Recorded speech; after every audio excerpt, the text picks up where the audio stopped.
And thanks for moderating this. My name's Gary Kinane. I'm the executive director of Seven Generations Ahead. This is actually our 24th year of being a nonprofit, really focusing on sustainable and healthy communities, and our work drives solutions related to climate, equity, and sustainability. And we have a lot of different really fascinating projects that we worked on in the year. Some of the logos below uh, show that we've done 24 Greentown conferences in four different Midwest states since 2007. We run a bunch of programs in the arena of local sustainable food, healthy eating, waste reduction, zero waste schools, etc. And one of our most fascinating initiatives is called Planet Green, which we'll hear a little bit more about later, and the Cross Community Climate Collaborative, which has 14 communities working across racial, ethnic, and income lines to drive solutions around climate and equity and sustainability. And that's all I'll say. Thanks for the opportunity. Mm-hmm. And one program of Seven Generations Ahead is It's Our Future, which empowers Chicago area high school students from several different high schools to work together for climate justice in their schools and communities. And that includes passing policies like the ones you're going to hear about tonight and a statewide climate education bill. And yeah. Okay, so our next thing that we're going to do is everyone please go to menti.com. You can find this, and the code is up there, but I'll read it out loud too later once everyone starts to get there. You can use your iPad, iPhone, whatever you have on you. And then the code for anyone who needs it is 88520947, and it's on the top of the screen. And then once you get there, if you could answer the question, what is your number one or 1 to 3 green school goals? And this could be anything from waste reduction or to full-on climate policies that you want to see your school have.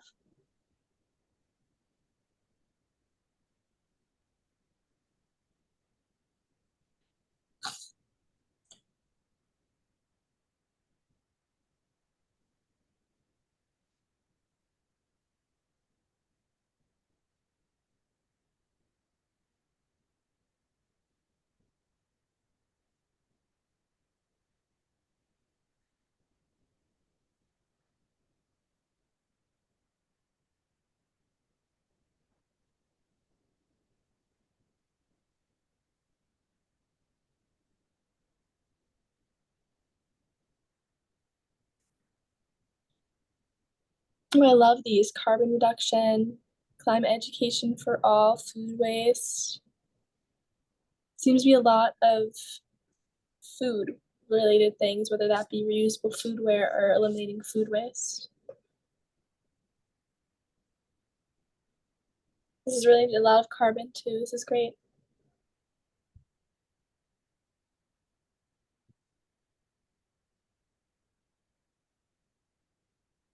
Presenters, you're allowed to participate in case that is. Right. Okay. Okay, and then the next one, please indicate your biggest hurdle in achieving your goals.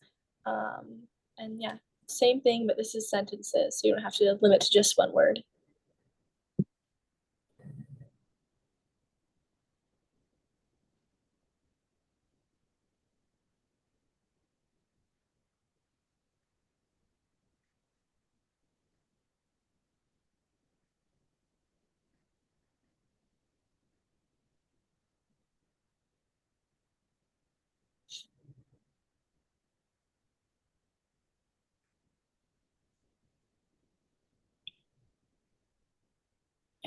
I think lack of urgency is definitely an issue.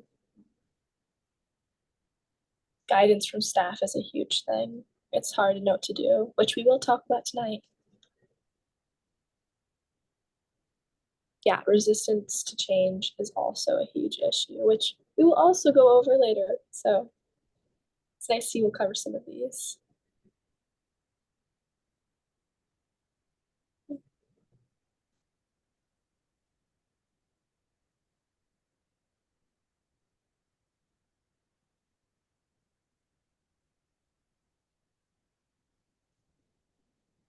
Mm. Confusion and grief become paralyzing. That's a super relevant one, I think. We're always talking about that at our meetings. Mhm. Even when you get more advanced the topics you're talking about, that's always a common occurrence. Mm. I think that's great participation. Should we move along, Yulia, or Yes, I think that's a great idea. yeah? But it's our hope that we address some of these obstacles. Yep. And students have asked for a step-by-step guide to advancing school climate policy. And it turns out it's not a terribly linear process. So it might not happen in the order that you're seeing here, but there's some really good initial steps that you see here that can help get you started. And this is adapted from our friends at Climate Reality's Green Schools campaign. So number one is building or finding a team. And this can be an existing club at your school or maybe something that you choose to start. Number two, research what's already happening in your school so you know what the baseline is, and also what's happening elsewhere so you know what's possible. Number three, set a goal based on your research. Number four, identify experts in your community and your school. And that can include Gary and 7 Generations Ahead, among so many others. And find your champions, and that can be teachers and administrators who support your efforts. Number five, remember your targets are the people that you need to convince, such as administrators or the school board. And number six is setting up a meeting with your targets, and make sure your champions and your experts are there too. And there's a sample agenda and the resource guide page, which we'll have linked in the chat.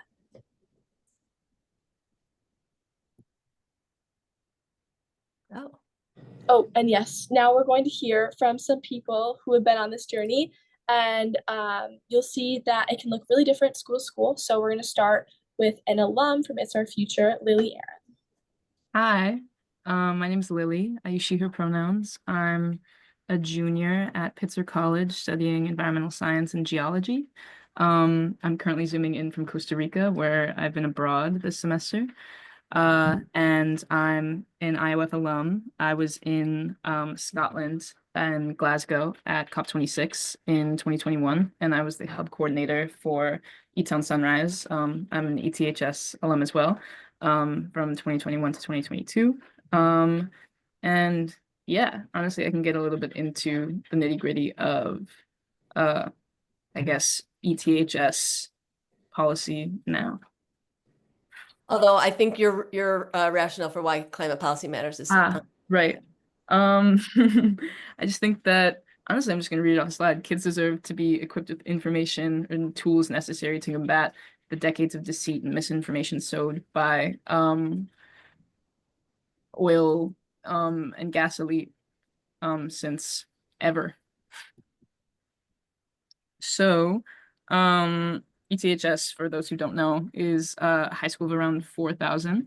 And before the efforts of myself, Maya, and Rachel's lovely daughter, Bella, a number of other organizers, there had never been any substantial efforts to educate generations of students who would enter and exit the halls of ETHS for 4 years on the scientific processes associated with climate change, let alone the socioeconomic and cultural implications of the crises at hand. So, independent of that, what that meant for Evanston and ETHS, especially given Evanston's really, really complex history of redlining and its unique position along critical waterways, just makes it especially important. So what we did was organize, we got together and we're like, hey, this is a sincere issue and no one's really talking about it at all.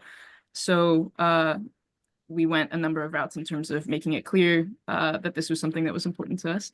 So whether that be organizing walkouts that generated a lot of publicity and traffic having to do with hiring a sustainability coordinator, someone who would be paid for and educated enough to bring ETHS to the decarbonization standards that Evanston so loves to tout with its climate action resiliency plan, which is a conversation for another time.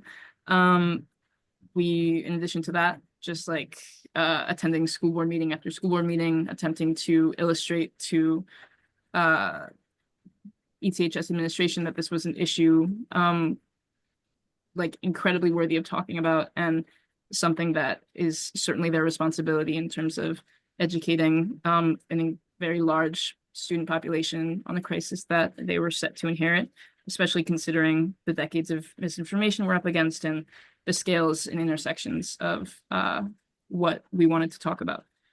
So yeah, I would say we have made incredible bounds since then. That given I am an alum from 2022, I wouldn't say I'm fully versed on, but I know that mine and some other students can definitely give a little bit more leeway to. But yeah, it's generated the ETHS Green New Deal. I'm sure someone can definitely talk more about that. That's all I got. Lily, you have a very spooky vibe going on. I like the camera setup. Yeah, hi, I'm Maya. I take they them pronouns. I'm a sophomore at Harvard. I last summer did a sustainability and resilience fellowship internship, something with the city of Evanston, where I worked on those climate action and resilience plan goals that Lily was talking about. So I am happy to be a part of that conversation for a future time. I was doing transportation and bike stuff mostly. I do a lot of bikes in my life. I run the campus bike shop here at Harvard, which has been a lot of fun. I was also a hub coordinator at eTown Sunrise the year after Lily was, and I went to COP the year after Lily did in Egypt with It's Our Future. And I think that my thinking about school climate policies, impact and value is kind of the same side of Lily's coin, which is that education and education around climate and environment and sustainability, and being educated in environments that reflect those values are not the foundation of democracy, but I think they're close enough that I put it on the slide and crossed it out. But certainly a foundation of democracy, which is really important, I think. So yeah, I think I'm going to talk about two kind of large areas of how we got this policy passed. One is the very direct work with the administration and getting the policy written on paper and in front of the school board. And then the other prong here is building grassroots support among students.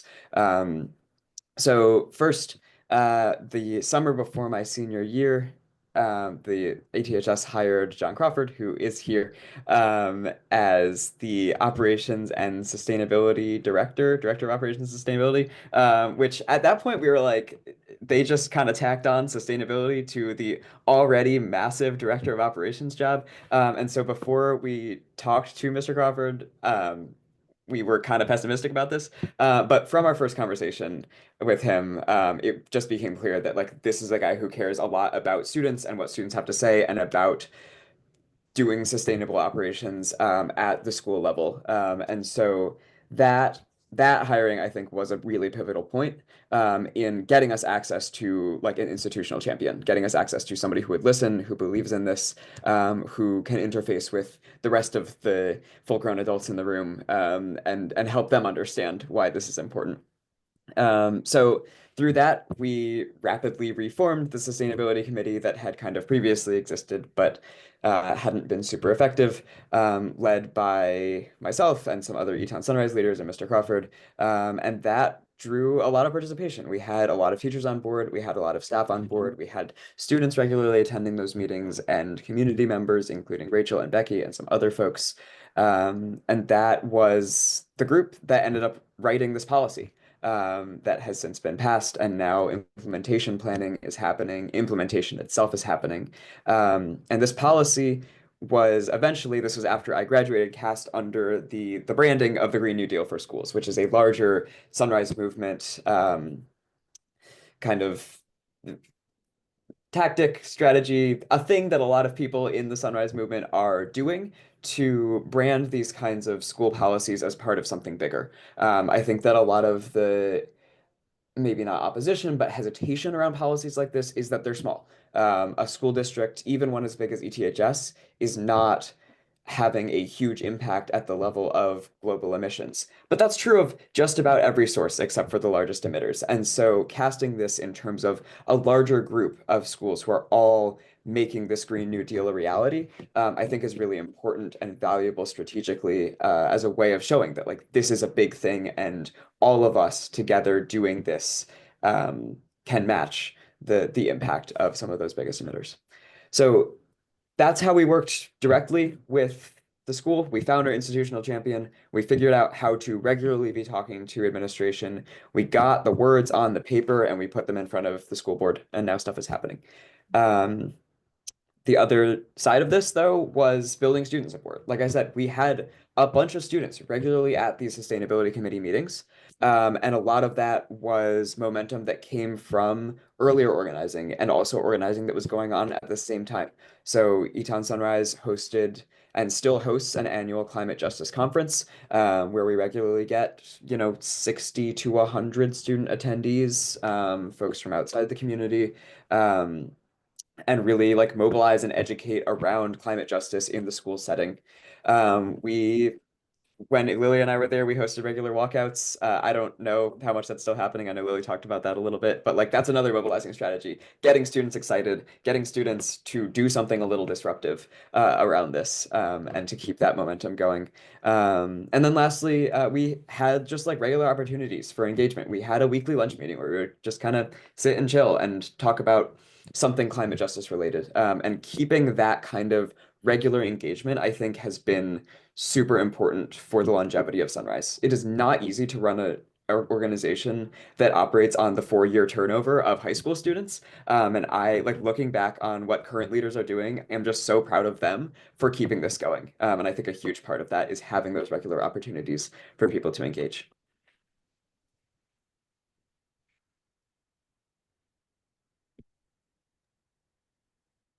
Thank you, Maya.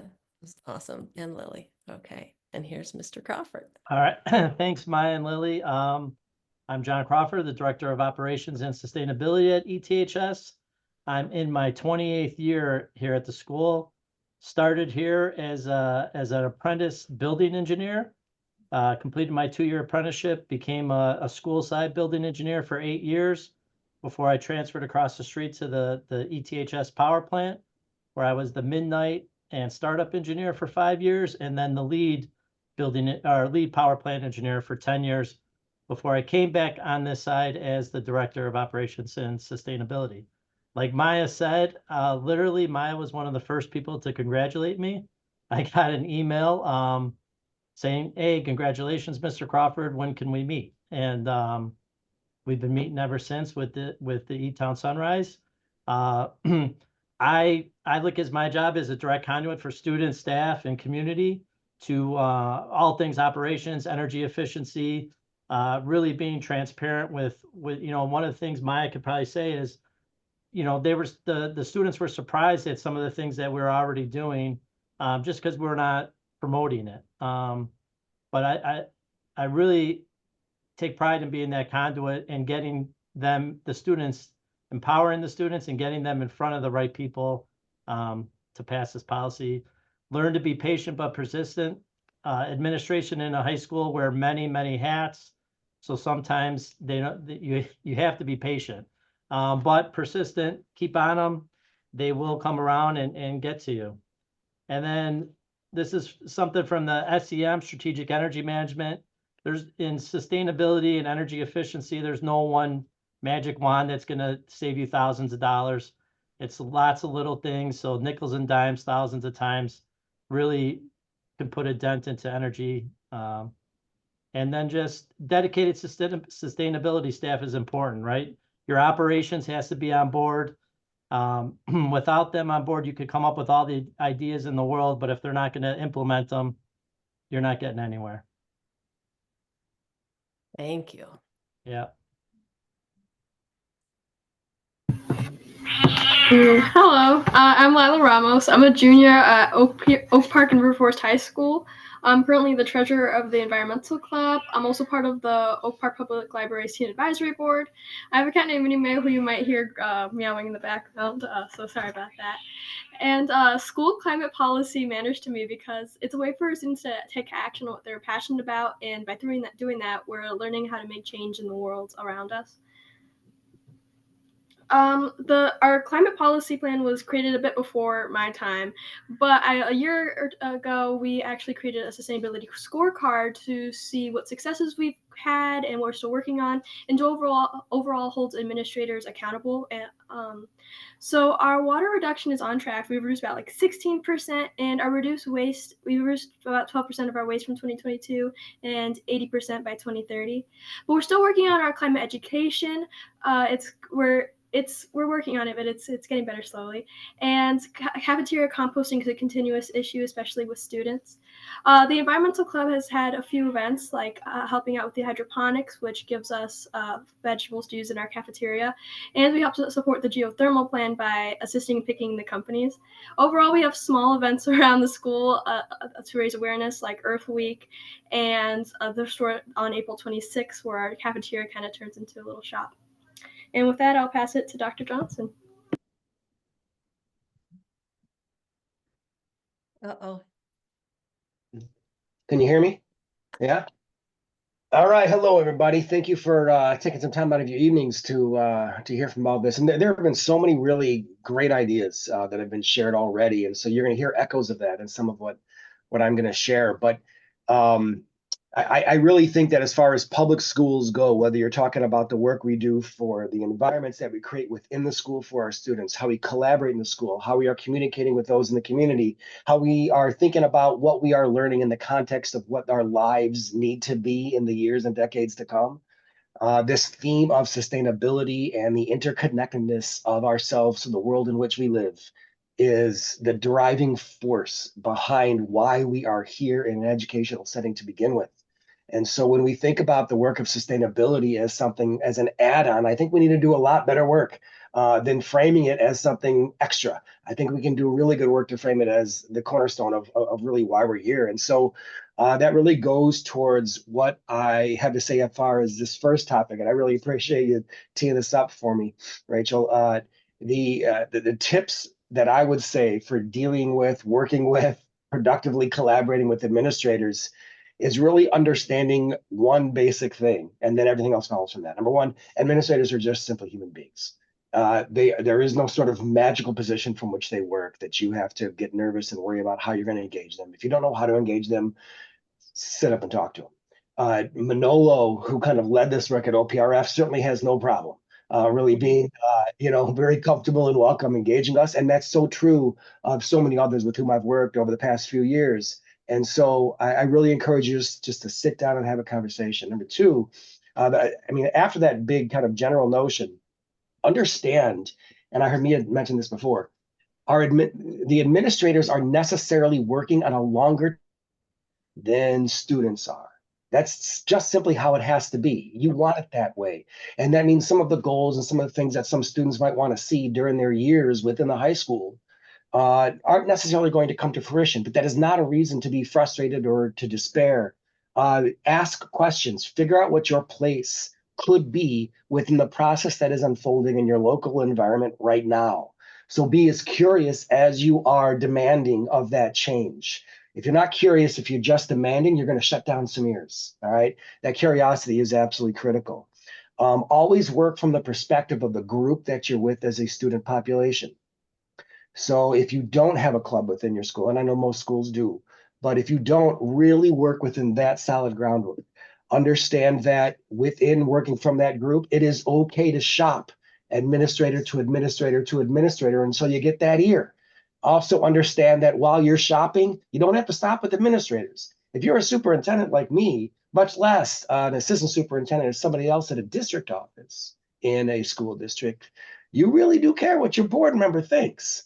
And so there's nothing wrong with a student reaching out to board members to help get some understanding on these issues as well, and leverage that understanding to help drive change in your district. I remember the first time anybody approached me on this topic, I was an assistant superintendent. This is 5 or 6 years ago at OPRF. a student came into my office and sat down and just talked to me about how they were trying to push for sustainability policies in our school. And they had gone to 3 or 4 different offices before they sat down with somebody who was willing to just simply engage them and be sympathetic to where they were trying to go. And that's part of the process. Keep pressing, keep pressing. And I guess I've already hit my last one earlier, but if you are really struggling to get a sympathetic ear with administration and teachers aren't finding that leverage either, you can go to the community, and that also definitely does mean working with and going to the board. As far as specific implementation advice, I don't have a whole lot as far as the geothermal work goes, but I will say that the interconnectedness that I started off my comments with a moment ago is critical to how the geothermal work at OPRF has really played out as well. So it wasn't just something that kind of drove our thinking. We have students not only who are part of the interview process that we heard before, the selection process, as Lila said, but we also have students who are working as interns with Verigy, who is doing this work. Actually, we had these students who presented to our Board of Education to help present the value of this on a technical and student generalized perspective. So engaging students throughout the entire process is absolutely critical. And then the last thing I'll say is I'm really maybe stealing thunder from Gary Cunene a little bit on that last point, but I heard somebody earlier, maybe this was you, this could have been somebody else. We see in the work that we do that we can, out of good efforts, out of good intentions, we can create these little kind of micro centers of this work. There's the OPRF policy next door to us in our elementary district, similar to in Evanston District 65. A policy started to develop there. River Forest is talking about it. The school district in River Forest D90 is talking about it. Our village is also talking about it. And we realized that there was a lot of inefficiency with these overlapping projects that were working in loose concert with each other, but not in a sort of organized, systematized way. And so what we're working with this cross-agency sustainability exchange is to try to find a way for us to pick out of our various policies and plans those 4 ideas that we really care about most and make sure that we are driving those hard in concert with one another in our communities so that we can create as many efficiencies as possible. And that's, true in a lot of areas, but, and I could be much more specific, but out of time, I'm going to explore here. Okay. Thank you. Well, hopefully you can get more into it in the breakout room. So Yeah. thank you. So a huge thanks to all of our speakers for all this amazing information you've given us. I'm really excited to see what can be done at my school after this.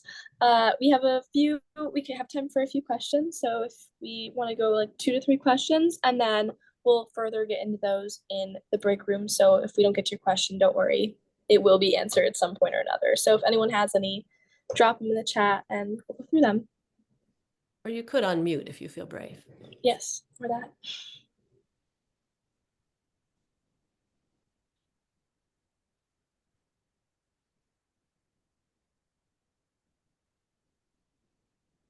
We're gonna let things percolate. I'll ask a question to Greg just to share a little more detail. How important was it to have some board interest in board leadership in the development of the D200 policy? Oh, Gary, it was the thing that really mattered. And I think there are a few different reasons for that. Number one, we were just lucky. We had a board member who was really driven by this in Tom Kofsky, our current board president. Number two, there's a lot of accountability baked into board policies, right? So once you drive that and it's passed, then others will follow. But I think also with the timing that this came about at OPRF, this was in a transition period. It was in between the superintendency of Dr. Pruitt Adams, who preceded me, and me. And so throughout those kind of 2 administration teams, and we are very much in sync and very much aligned. But between those 2 administrations, it was really the board care for this that provided for a smooth transition and really good implementation over time. And we have a lot of work to do too. I'm not going to say it's great, but It's been what it is because of that force. So I think that what I said earlier about kind of reaching out to board and making sure the boards are really in line with this is absolutely critical. Thanks for the question, Gary. And then also we have a question from Andrea. She said, would you suggest getting a solid team ready before starting to take it action and speaking to the school board, or is it better to do it along the way? So I think she's asking, is it better to have the team beforehand or to kind of collect people as you are going on the journey? Yulia, should I assume that question is for me based off of what we just shared? If you can answer it, I think that would be lovely. It seems like you know what you're doing. I don't know about that, but I think the question is, the team before you go to the board or on the way. I think with all of this, it's important to know that there is no single roadmap. Although I love slide 7 of this slide deck. If I'm a student and I'm trying to figure out how to go about this work, slide 7 is a really solid overall guide. But I think understand that there is no definitive answer as to whether you need to have the group together before you go to the board or vice versa. I would say that you go where you have a strong base and work from that strength. If that strength is, two an advisor of a crew of a team in the school talking to one board member, and that's really strong. There's your strength. Go from that. If it's a student club and a student team, and that's really strong and that's growing, and you have a good base, go from that before you formally pitch something. I tell you what, we have one board member actually who's a board member in the district on this call, I believe, and board members are soft when it comes to students coming to them advocating for change in their district. You're hitting them right where their care exists, and for the reasons why they ran for the board.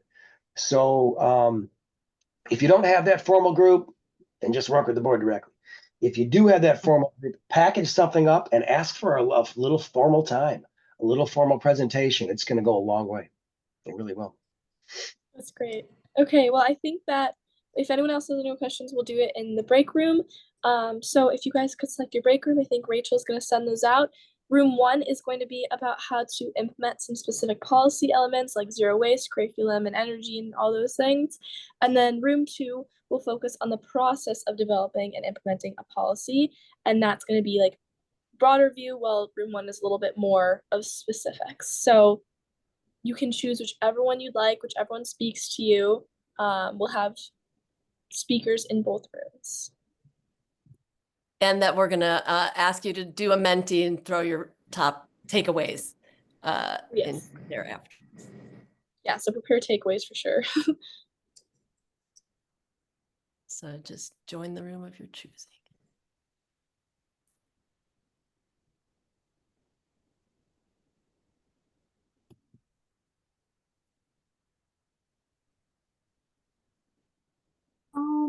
I don't really see the option to join a different room. Where would it be? Huh. I know. also am not seeing this. Becky joined a room. I can just assign you, I suppose. Because this is, I haven't normally done this where people pick their own room. Anybody have any insights? Nobody can see it? I can't see it either. Oh, I'll try stop share. Can you see it now? Much to my chagrin, I cannot. Maybe it's somewhere hidden. All right, I'm just gonna assign. Does anybody have a, I'm gonna put. Sorry, you guys. Well, that's our fault. I'm sure there's somewhere to find it. We're just not tech savvy enough for this. Anybody have a strong, wait, I thought I just assigned. Not join, okay. Strong view, speak now, otherwise I can be a little bit random about it. You'll be surprised. I like that. All right.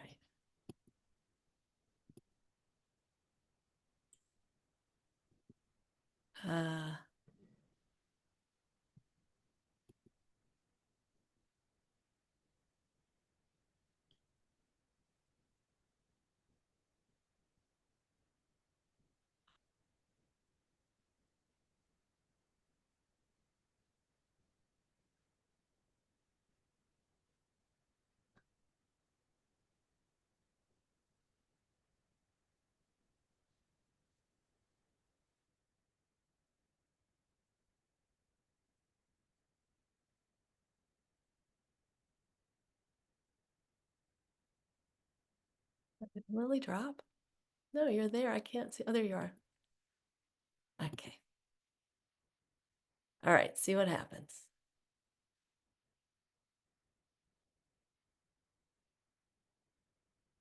Huh.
Hmm.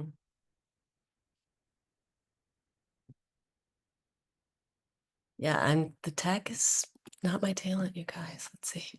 And I think they're having a great conversation over there. Like, can I hit share screen right now? I guess so. Let's try it. And then they'll see it when they come back, right? Share. Ta-da. Oh, and you could do this right now is Menti. That doesn't- Whoopsie. Yeah. Where'd it go?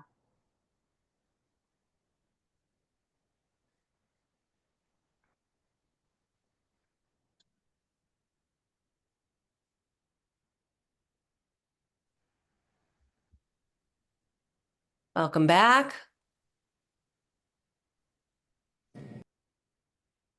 How'd it go?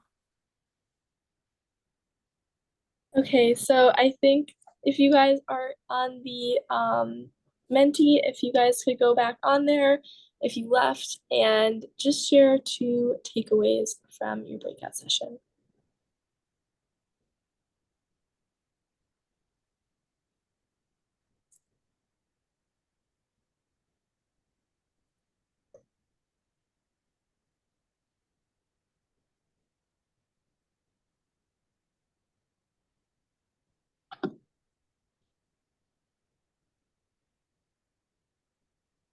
It's hard.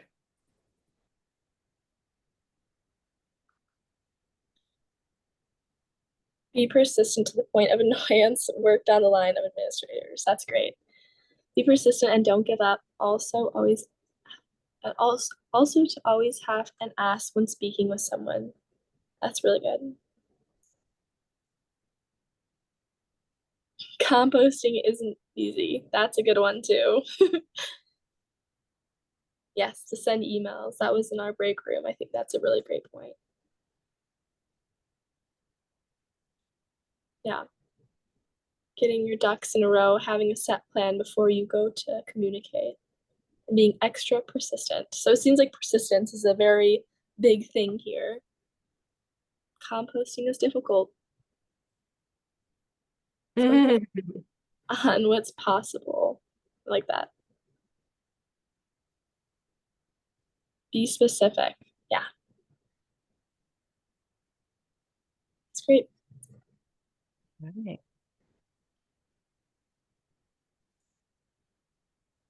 And then what is your next step on this path? After hearing all of this great advice from people, how are you inspired by? What do you think can be something that you can use on your journey? You could think back to those 6 steps we shared. Maybe that's one of them, or maybe it's something else you heard. But sort of, what's your next move? I know mine is going to be emailing my people multiple times.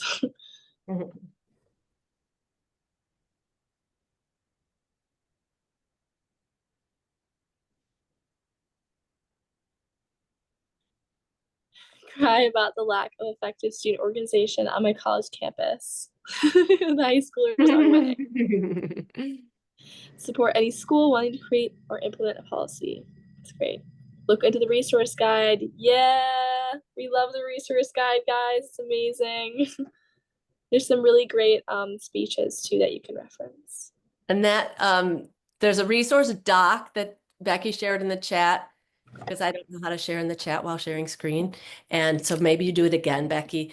And it includes a link to the big resource guide that Yulia worked on and some pullouts from there, including the policies that we've talked about tonight and zero waste schools references from Becky, and Climate Realities Green Schools campaign, which is very focused on energy efficiency and electrification at high schools. That's an organization you can join, and that's a national network working on that. So lots of good stuff in there. Continue to empower student voices. We love that. Thank you. All right. I think that's good. Yeah, I thought Okay. one kernel that stuck with me is leaning on board members too. So Yeah. that's a good one, Greg. Okay. Yeah, And I wanted to also underline that, that Lily's advocacy really did actually lead to the hiring of John Crawford as and that John has said that having a dedicated professional is a real win. So just to and also that Lily's advocacy led to a school-wide curriculum committee that included 17 teachers, and now in ETHS, every student gets climate education in biology and civics. So I just shouted out the Green Schools campaign. Becky is here from Zero Waste Schools, an amazing resource, and stuff from their toolkit is in our website. And we've been also working with Subject to Climate, which is a national climate education database for teachers that's free. And we're working together to support them in creating an Illinois climate education hub that's going to have place-based and standards-aligned resources. Teachers are being paid to create exemplar lessons, and it's organized by subject area, grade level, modality, standard. So just removing as many obstacles as possible to make it easy for teachers to teach across the curriculum climate. And I dropped in the chat, we're having a fundraiser on April 24th. I dropped the information in the chat. It's going to support the creation of the hub, which is right there. So yeah, but it might be easier in the chat, but just FYI, having a party in Skokie and you're all invited. But just to back up that my contact information is here, I can connect you with any of these people, including Gary, to support your next steps. And super appreciative of all the speakers and everyone who showed up in this robust conversation, and underlining that this process looks different in each district, but invariably it empowers youth to make a difference, and they take that knowledge and power to their families and their communities and their futures. So huge thanks to all of you. And I think that with that, we have 1 minute. What should we talk about? No. Good. We'll do a whole other meeting in this next minute. Right, here's something in the chat. Well, thank